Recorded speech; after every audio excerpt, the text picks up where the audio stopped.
So you wanted to unpack the concept of rewards in heaven, right?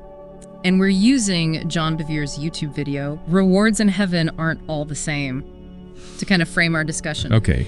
It's a pretty intense topic, and Bevere doesn't hold back. No, he doesn't. He really argues that even though you can be a Christian, you can be saved, you can go to heaven, that doesn't necessarily mean you get the same level of reward when you get there. Yeah. And to kind of illustrate this point, he contrasts two big biblical figures, Noah and Lot. It's interesting how he picks those two because they both have very different relationships with God. Yeah, and everyone knows the basic stories, I mean. Right. But Bevere picks out these very specific details that I think a lot of people maybe miss. And it makes you think. Yeah. Like, okay. So he describes Noah as this preacher of righteousness who, like, just his everyday life, just by living, he was condemning, like, the wickedness of the world around him. Right, and he wasn't afraid to go against the grain. Yeah. That took a lot of courage. Yeah, absolutely. And then we look at Lot, who is also considered righteous. You know, he's still following God, but he seems to be struggling a little bit more with those temptations. Yeah, he's a little more conflicted, it seems. Yeah, Bevere points out that long look that he takes at the Jordan Valley, fertile land. Yeah. It kind of suggests this compromise, right, with worldly desires. Yeah. So he's not, you know, rejecting God or anything, but Right. but he's kind of like, well, I kind of want the best of both worlds. And that's where Bevere brings in this idea of God's authority. It's like Noah really demonstrated that he understood and respected God's authority in a deep way, while Lot, even though he was faithful, he seemed to be swayed more easily by the things of the world, you know? It's so interesting how he connects those stories together. Yeah, and it makes you think about the consequences. Yeah. Like what happened to them, you know, because they both had very different outcomes. Yeah, you know, Noah, through his obedience, saves his family. He plays this huge part in God's plan for humanity. Yeah. But Lot. Yeah, poor Lot. He loses so much. Yeah, his wife turns to a pillar of salt. His daughters make some pretty questionable choices. And Bevere even, like, goes into their descendants. Oh, wow. Like the Moabites and the Ammonites, and Yeah, I didn't even think about that. they were known for child sacrifice and all this stuff. And it's like, wow. It really drives home the point that even though they were both considered righteous, their level of obedience, their commitment to God, Yeah. it really affected the outcome. It makes you think about your own walk with God. Oh, for sure. Like, are we just trying to get to heaven? Yeah, are we just trying to squeak by? Yeah, are we trying to, like... Or are we going all in? Yeah, are we trying to really understand what God wants for our lives? Like, what does it mean to actually align ourselves with His will? Yeah.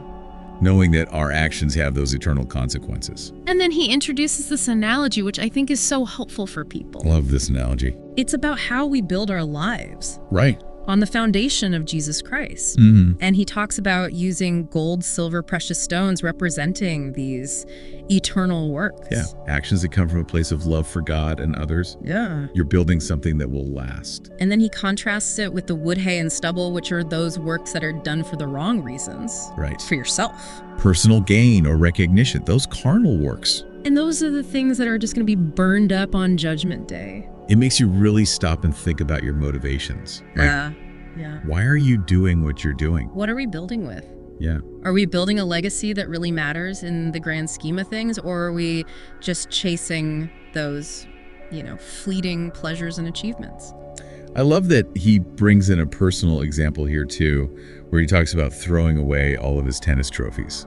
Oh, yeah. And he was like, you know, I won all these awards. And at one point, they meant the world to him, right? Yeah, but like, they don't have any value compared to eternity. Yeah. That's a powerful image. Yeah, and it's like letting go of those things that maybe we hold on to that are really not important. It's about shifting our perspective, right? Yeah. From this temporary mindset to an eternal one. And he's not just like leaving us hanging. Yeah. He says, you know, the day we're born again, that's the day we start living for eternity. And Yeah. we need to be thinking about these things now. Yeah. And to help us do that, he offers some really practical advice. Like what? He emphasizes prayer, Oh, yeah. seeking God diligently and really diving into his word. It's about aligning your desires with God's will. Yeah. Letting His word actually shape your thoughts and actions. It's interesting, though, because then he kind of takes a turn in his message and starts talking about modern society. Yeah, this is where it gets Yeah. Maybe a little uncomfortable for some people. He starts talking about the acceptance of certain behaviors and just this decline that he sees. A decline in moral values. Yeah. And he sees some pretty scary parallels, I Yeah. think, to Lot's story. Yeah, he's not holding back. No, he's not. He's really connecting Lot's choice to live near Sodom and Gomorrah Yeah. with what he sees happening in America today. Yeah. It's a really strong comparison. And I think this is where it's really important to remember What? that this is Bevere's interpretation, you know? Yeah. His specific theological framework. And Right, and it might not resonate with everybody. it's definitely something that we need to engage with critically. Yeah, and think about different perspectives. And come to our own conclusions. Absolutely. But yeah, he makes this really, really bold comparison Between what? between America Oh, wow. and Sodom and Gomorrah, Which, I mean, which were destroyed by God I know. because of their wickedness. And so It's definitely a strong statement. it's a really strong statement. And It really makes you think about how we interpret these stories yeah. and apply them to contemporary issues. Yeah, for sure. For sure. What do we consider living for the world? Right. And how do our choices reflect what we believe God wants for us? And how do our choices now affect Yeah, what happens in eternity? it's a lot to unpack. It's a lot to unpack, and we're just getting started. I know. Bevere also talks about this thing about respecting authority, even when you disagree. Oh, yeah. And he gets really specific about how he sees that playing out in modern society today. That's a whole other conversation. He's got examples from the Bible and I'm sure he does. his personal life. Yeah, we'll definitely have to dive into that in the next part. We are going to save that discussion for next time. Okay, that's good. All right, so we're back.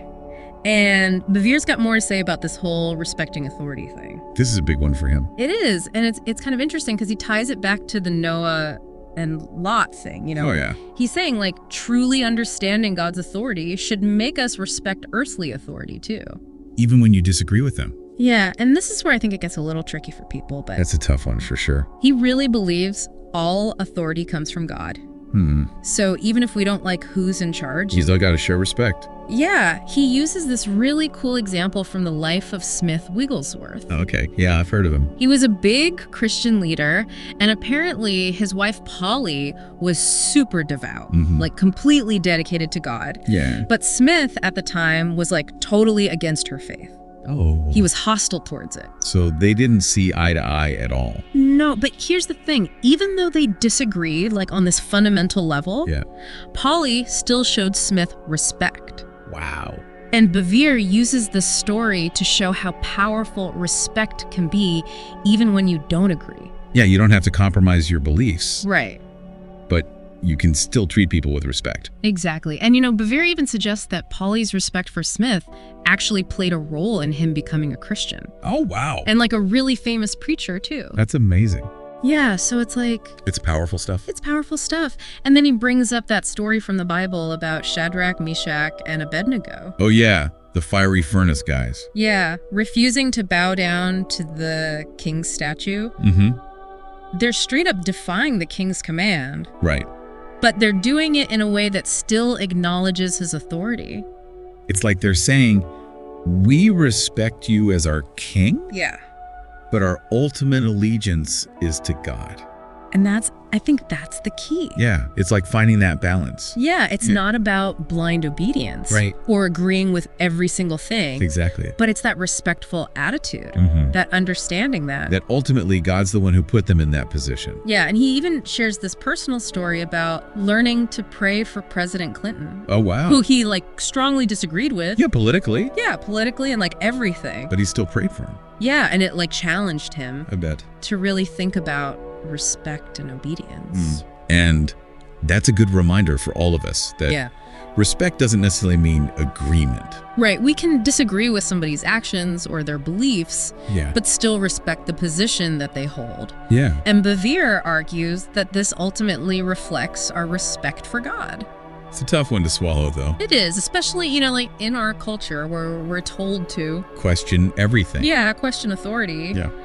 But I think it's worth thinking about. It definitely makes you stop and think about how you approach authority figures. Yeah, your boss, a teacher? Parents, Even political leaders, it applies across the board. It really forces us to look at ourselves. Oh, yeah. Our own biases. Our own reactions. Yeah, and how we respond to authority even when it's hard. Even when we don't like it. And it's really about recognizing that deeper meaning. Yeah. That our attitude towards those in authority actually reflects what we believe about God's order. And it's deep. It's deep. Yeah. It is. It is. And I want to go back to something Bevere said earlier about living for the world. Right. He doesn't really define it clearly. So I'm curious, like, what do you think he means by that? That's a good question. Yeah.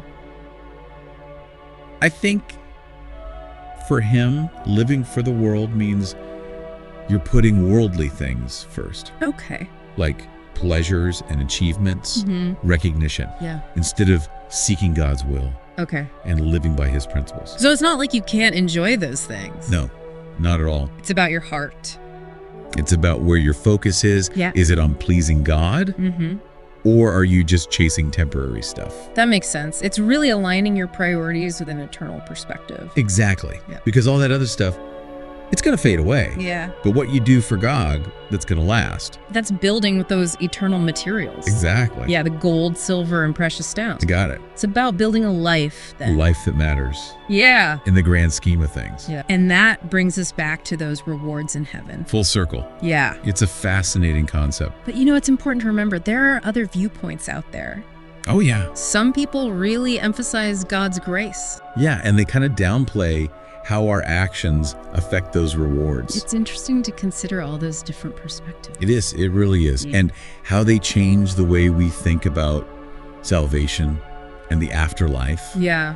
And ultimately, Yeah. we got to each wrestle with these things ourselves. Yeah. Come to our own conclusions. Based on, you know, our own faith and what we believe the Bible's saying. Exactly. And that's where we're going to wrap up this part of our deep dive. Okay. But this is just the beginning of the conversation, right? Oh, absolutely. There's so much more to explore. So much to think about. Bevere's message really kind of challenges me to examine my own motivations. Yeah. And think about, are my actions really in line with my faith, you know? That's what these deep dives are all about, I think. Yeah. You know, they're not always about finding all the answers. Right. But more about sparking that curiosity. Yeah. Encouraging people to think critically and maybe even challenge some of those long-held beliefs. Yeah. What about you? What really stood out to you from Bevere's teaching? I think, honestly, the thing that hit me the hardest was that idea that what we do here on earth matters. Like, it has eternal consequences. It's easy to lose sight of that. It is. You get so caught up in the day-to-day, Yeah. you know, just trying to survive. But I think that analogy of building our lives with either eternal materials or fleeting ones, Oh, yeah. that really resonated with me. It's powerful. Yeah. It really makes you think about, like, okay, Yeah. why am I doing what I'm doing? Yeah. You know? Yeah. And what are we building with? Exactly. And also his focus on respecting authority. That was challenging. It's not always easy. It's not. Especially when you disagree with the people in charge. Especially these days, right? Yeah. When everything feels so divisive. Yeah. But Bevere's perspective makes me want to at least try, you know. Yeah. Try to approach it differently. With that deeper understanding of God's order. Yeah. Yeah. It's a nuanced concept, for sure. It is. And it can definitely lead to some interesting conversations. Oh, yeah. Lots of debate. Yeah. But even if you don't agree with everything Bevere says, you know, Yeah. I think his message reminds us to stay grounded in our faith, to really seek God and to live lives that honor him. Yep. Both now Yeah. and in the future. Yeah. So as we wrap up this episode, Okay. what's like the one thing you hope our listeners take away from all of this? I hope they're inspired to look at their own lives, Mm-hmm. you know, in light of eternity, Yeah. to think about the choices they're making and how they affect their future, Mm-hmm. and to build a life that aligns with what God wants. Beautifully said. And remember, the deep dive doesn't end here. No, it keeps going. It continues even after the episode's over. Keep exploring. So thanks for joining us on this journey. Yeah, thanks for listening.